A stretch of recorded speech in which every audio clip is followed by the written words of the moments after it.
My name's Paddy Gleeson. I'm a senior lecturer in the School of Natural Built Environment, specifically in the area of archaeology and palaeoecology. So, welcome to Queen's, and really delighted that you're interested in studying a PhD and studying with us. And hopefully today you can get a better idea of, I suppose, the topics and supports and facilities that we have, and why Queen's might be the option for you in terms of what we can offer. So as I said, we're in the School of Natural Built Environment, which is I suppose a quite large school. So a large community of academics and postgrad researchers, as well as postdoctoral researchers, and even master students spread across two kind of main buildings in our faculty and school. I'm specifically in the archaeology and palaeoecology subject area within the school. So our base is at Fitzwilliam Street, in Queens, very near to the kind of flagship building that you might have seen on the previous slide. I suppose it'll probably be no surprise to anybody interested in this subject area, but archaeology is, I suppose, the study of the human past and the study of the things that humans leave behind in all parts of the globe, in all areas of human history and prehistory. Whereas palaeoecology is, I suppose, the study of past environments, and the two go really well together. And I think that's what gives us a kind of a unique selling point and a unique identity here in Queen's. The combination of archaeology and palaeoecology means we have really excellent facilities, as well as a really unique blend of interests and staff expertise. So in terms of your interest in coming to Queen's to study for a PhD, we have some incredible facilities, and it's not too much of a stretch to say that we have some of the strongest facilities and community-based hubs for research of any university in the UK. It's a really extraordinary collection of capacities that we have.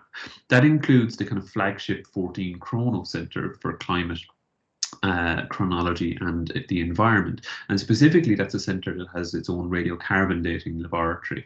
It also, I suppose, specialises in dendrochronology, so using tree rings as well as carbon-14 samples, in tephrochronology too, where we use tephra from volcanic eruptions in order to date horizons in, say, peat bogs or elsewhere.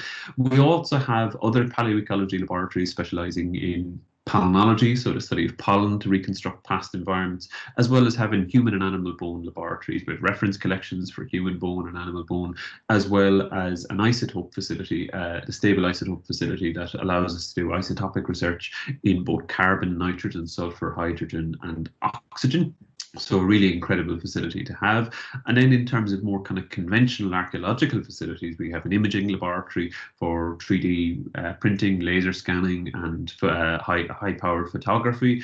We have the Centre for Community Archaeology and the Centre for Archaeological Fieldwork, which means we have really exceptional geophysical survey equipment, as well as field survey equipment and GPS equipment for survey in any part of the globe. And then we have the Centre for GIS and Geomatics, which gives us a really kind of high-powered computing facility for high-powered digital processing and analysis.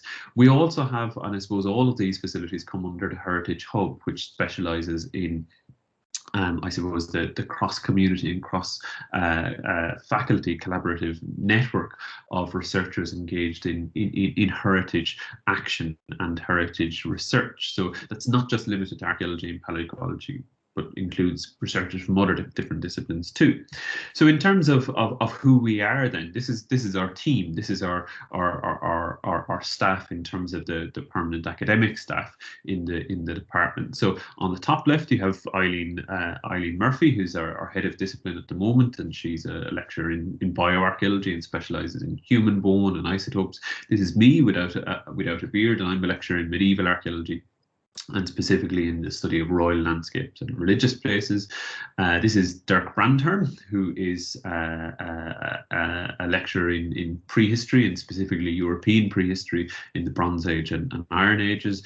Martin Blau is a lecturer in palaeoecology and specialises in dating and statistics. Professor Audrey Horning is a lecturer in historical archaeology, with a kind of a global emphasis, work in Ireland and in North America.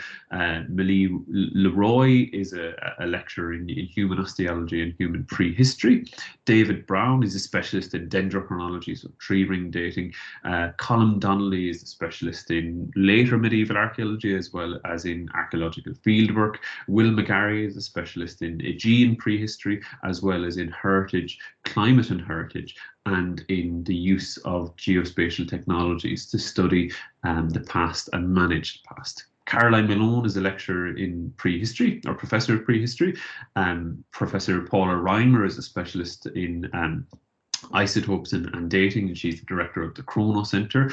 This is Dr. Ryan Rabbit, who is a lecturer in human palaeoecology. Dr. Jill Plunkett is a specialist in tephrochronology and a palaeoecologist as well. Cormac McSparn is a member of the Community Centre for Community Archaeology, and he helps out with fieldwork projects, and is also a specialist in kind of Bronze Age through to medieval archaeology. And Siobhan McDermott is our kind of technical whiz who specializes in geomatics, geographical information systems, and geophysical survey. So between us, we have a broad suite of expertise in global prehistory and medieval and historical archaeology, as well as in many fields of archaeological science, and specifically in paleoecology and human evolution more generally. We also have defined expertise in heritage, and specifically in the use of heritage, or the combination of heritage and climate change research. So there's a real broad scope to our kind of expertise in our subject area and disciplines. In terms of my own interest, just to give you an idea of how this kind of drills down a little bit more, my specific interests are in later prehistoric and medieval Europe, and specifically in the areas of cult, religion, and rulership in northwestern Europe, particularly in the first millennium AD. I'm interested in how forms of rulership evolve and change, and in how religious systems and belief systems evolve in that space too. Generally, the approaches that I take are landscape and fieldwork based. So I'm a specialist in large-scale geophysics and geographical information systems. And we have a number of ongoing research projects involving excavation of some iconic landscapes like Navan Fort in Northern Ireland, the Rock of Cashel in County Tipperary, or Dunseverick on the North Coast. And I work with colleagues in the University of Aberdeen on the Northern Picts Comparative Kingship project, as well as a project on islands around the North Channel, looking at colonization of these islands in the North Channel through the last 2 millennia AD. So in terms of Queen's, then obviously you'll get a good feel for Queen's today in terms of the many different faculties that we have in schools and different subject areas. It's a beautiful campus that is what you might call a city campus. It's in the heart of the city. It's not out on a kind of a ring road in an industrial estate or anything like that. It's right in the heart of Belfast, a 5-10 minute walk to the main streets of the city centre, in a beautiful historic building, really lovely setting surrounded by the Botanic Gardens. And Queen's is a really exceptional university in many ways. It's one of the leading universities in the UK and Ireland. It's a part of the distinguished Russell Group. And I suppose in terms of archaeology, it is one of the leading pioneers of archaeological science for the last 40 or 50 years, and one of the first kind of departments to really emphasize the need for more scientific approaches in archaeology. So hopefully it's somewhere that would be interesting for you to come to, interesting for you to study, and offers many opportunities for you to do PhD research here with us. So that's where I'll leave it, and happy to take any questions if anybody has any.